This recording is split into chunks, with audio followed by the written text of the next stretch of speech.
questão de concurso em música, da organizadora INDEC, ao cargo de monitoração em música.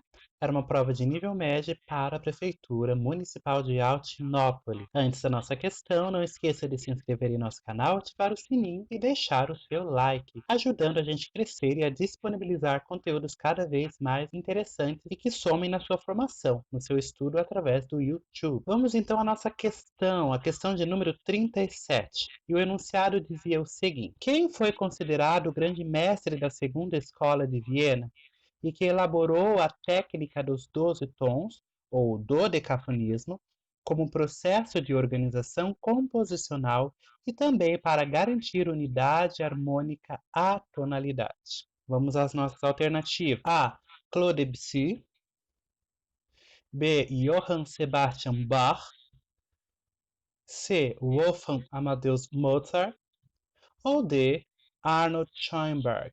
Talvez ali no Arnold Schoenberg, só vou abrir um parênteses até a respeito dos outros vídeos, nós respeitamos o que o texto da organizadora estava, então erros de digitação foram respeitados e a forma como a organizadora preferiu escrever os nomes próprios, né? Às vezes a gente escreve Schoenberg, né? E na maioria das aqui a gente tem esse costume de colocar o E ali após o O, né? Então aqui no caso ela está escrito assim, a gente respeitou a digitação da prova da organizadora, tá bom? Então isso é válido para todos os nossos vídeos. A gente tem respeitado mesmo erros de digitações ou mesmo a forma como se escreve de acordo com nomes próprios, que há diferenças, né? Vamos então aos nossos apontamentos. Essa é uma questão de caráter histórico, não há dúvida nenhuma sobre isso, e diz respeito a um dos movimentos mais polêmicos ou menos aceitos em relação à história da música em si, né, dos últimos anos para cá.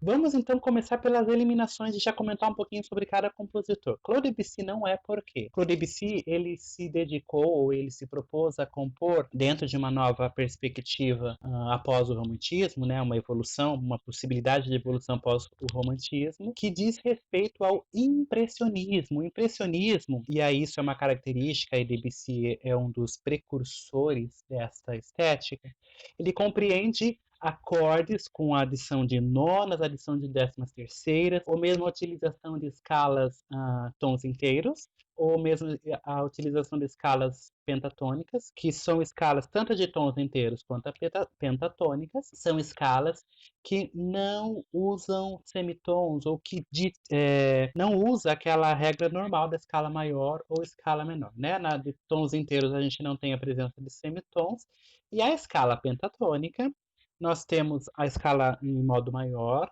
né, ou uma escala em modo menor que seja, com a retirada daquelas notas que dão a dissonância através do semitom.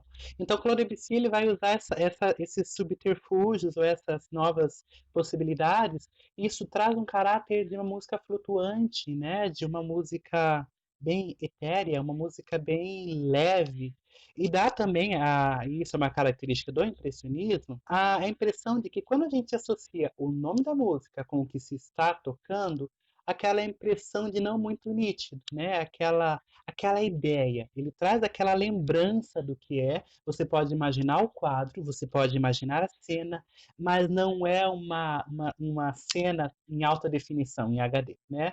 Então ele dá aquela lembrança, ele traz aquele efeito, e isso é característico do impressionismo de Debussy, e não é do decafônico. Ele trabalha com relações tonais, mas num desenvolvimento elevado, né? Ele abstém-se de algumas regras, mas ele ainda continua usando os acordes, só que de uma outra forma que dá essa fluidez para a música.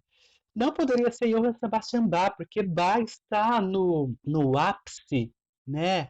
Na consolidação da polifonia tonal, na consolidação do barroco, e todas aquelas regras, e ele está, e por mais que ele seja barroco, ele já está ali contemporâneo com o pessoal do clássico, com a nova perspectiva clássica.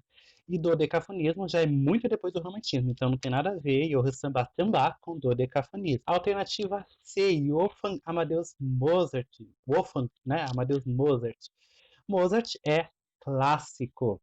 É um dos compositores que a gente pode, dos mais conhecidos, ter como referência absoluta da estética clássica, né? A consolidação da sonata clássica, a orquestra clássica, e todo aquele princípio que se norteou ou que se popularizou a partir do Mozart, né? A melodia de forma destacada em relação ao acompanhamento com baixo da Alberti, ou um baixo que não seja da Alberti, mas que não interfira ou que colabore e que valorize para a construção ou para a execução da melodia. Então, Mozart é clássico, não poderia ser. Por último, nós temos o Arnold Schoenberg, que sim, Arnold Schoenberg ele tem vários momentos da sua produção musical e muitas obras dele não foram aceitas porque ele é inovador, né? Uma das características que ele trabalhou em sua produção tão diversificada, por exemplo, foi o emprego e a extrapolação, né, ou o emprego bem pensado do cromatismo, ou seja, a exaustão do cromatismo possibilitou a ele como um processo evolutivo, ou seja, não foi algo impensado, né? A gente precisa perder essa preconceito, essa preconcepção de que o dodecafonismo, de que o serialismo, eles cansaram de fazer o tonal, então vamos direto para alguma coisa que desconstrua o tonalismo. Sim, ele desconstrói a ideia de tonalismo, mas é uma evolução musical. Então a gente precisa ter isso com um grande respeito a respeito dessas características. São músicas que realmente não são tão fáceis ou tão acessíveis à maioria das pessoas, porque é uma linguagem totalmente diferente,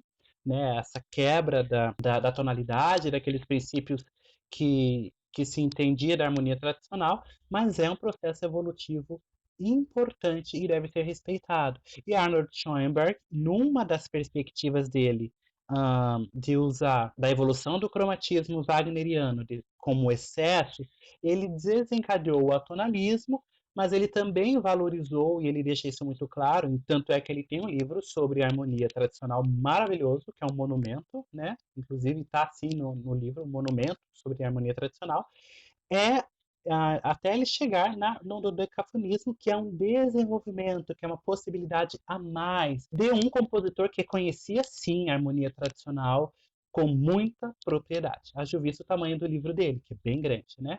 Então, uma das características possíveis a respeito de alguma parte da produção do Arnold Schoenberg é o dodecafonismo, e ele foi o precursor, ele foi um dos mais importantes compositores que usou o dodecafonismo como proposta de composição e como discurso musical. Aí nós temos uma fotinha dele em Los Angeles, em 1948, e de fato falar sobre dodecafonismo é lembrar de Schoenberg, inquestionavelmente. Revendo então a respeito da nossa pergunta, nós temos a pergunta aí em sequência e os compositores é a nossa alternativa D, Arnold Schoenberg. Essa então foi mais uma questão de concurso em música.